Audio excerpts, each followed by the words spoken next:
Okay, this is the third time I'm working on the roof, and another 10 days after I did the second repair or the second layer of tar. Again, I'm kind of building it up. And if you noticed, I went ahead and I washed this area, removed the rocks and washed it. My plan was to do this area and then have this fill this area, but I will work on this later. I believe this will be done a week after this. So, but here's the thing I learned from this. I think if I was going to do this again, I would, before I removed the roof, and I knew I was going to do this area. Remember, I had a roof leak here. There was a roof leak right around here, I believe, or maybe over here. So I want to fill this area in with tar, kind of covered up. I repaired this area last year or the year before.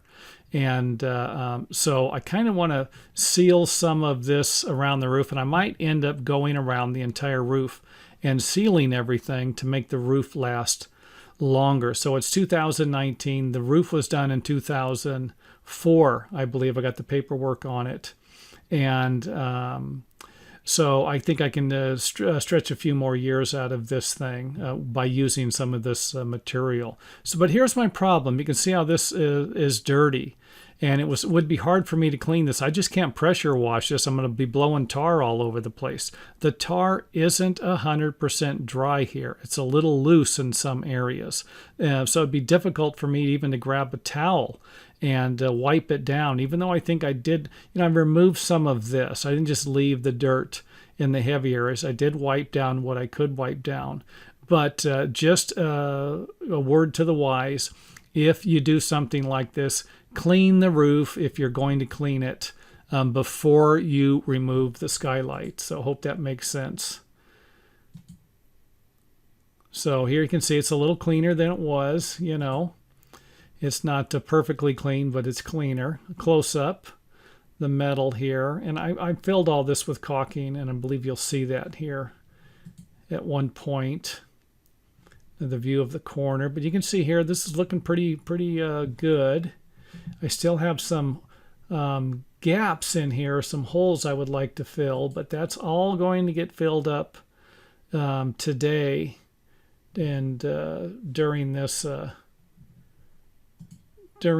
repair I did. There's the caulking that I put in. I thought you could see it on the other side, and of course it'll get squashed in there. Nothing like putting a nail in there to squash everything together. So I use silicone there, or silicone-based product. So, and you could always do this before. The tar, let's face it, has oozed into these areas where the gaps are. So I was comfortable doing this. So there it is with the corners sealed all the way around with the metal. And I said I cleaned it. This doesn't look that much cleaner than it was. So let's go ahead and see what happens. I didn't. So if that looks cleaner, fine. If not, I'll let you know if this thing ever comes apart. I don't think I'm going to worry about it. The layer of dirt there. This tar is just an unbelievable product. The dirt's going to impact it a little bit, but I don't think it's going to be a problem. So now I'm going to put some tar on here nice and thick to where it's going to ooze in. And the rocks will actually help it. Instead of just having all of the tar just ooze on down, because we got a slope going this way, even though it's a small slope in the roof. The water drains to the side going in this direction. So the tar could actually just accumulate at the bottom. But when I put the rocks in, that's going to act as a little barrier to prevent all of the tar from just draining off to the side. So there we go. We got another nice layer of tar there. And looking like we're ready to start sprinkling our rocks.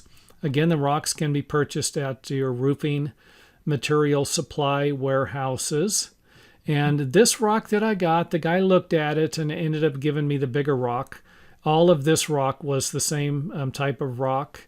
They come in different sizes. He looked at it and he was off a little bit. He looked at the last time I got it right on the money. And of course, I'll know next time to get this rock instead of this one. But I'm just going to be sprinkling it around the skylight there. And as the areas, you can see the areas that are going to need a little more rock. And, here we got it covered pretty good, but we got some more tar here. So this might be what, if I look at it and it's got a low spot in it, I'm just going to add some more tar and add some more rocks. So around here, I might think, wait a minute, I might want to add some more tar. And you can see that's what I did here. I put a little more tar on the side of it, on each side.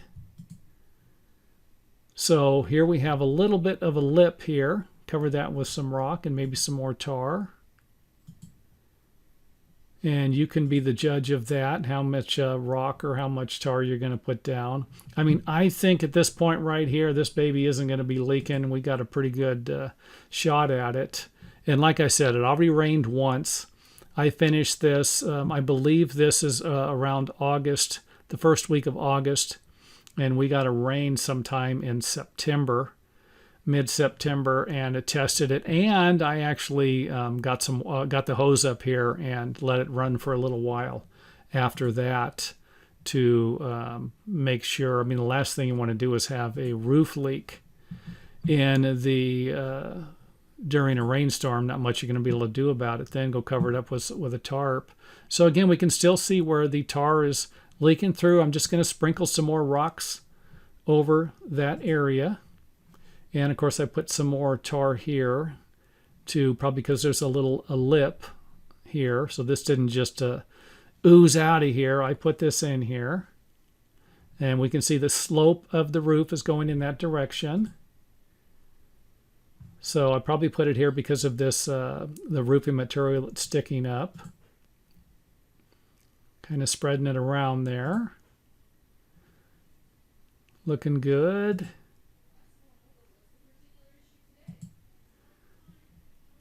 Some more tar.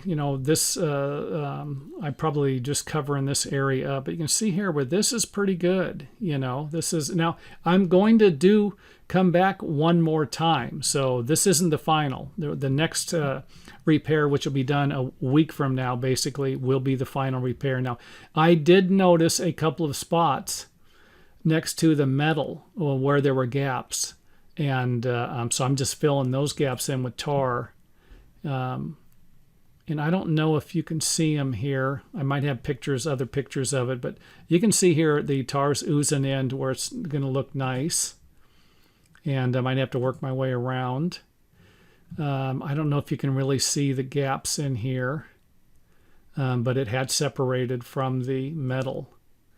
Now this is actually where I think it might have been leaking. So the water's going to be coming down. You can see the gutter here, the roof edge metal, and this was a large gap. I put a lot of tar in here, so just this one section is actually where I think the leak was coming from. So the roof drains in this direction, so the roof drains off here. The area you were just looking at is here, and of course I'm just filling in a little more tar for my own protection, to make it stronger or better. And you can see what it looks like there. And this is the last picture for this day here.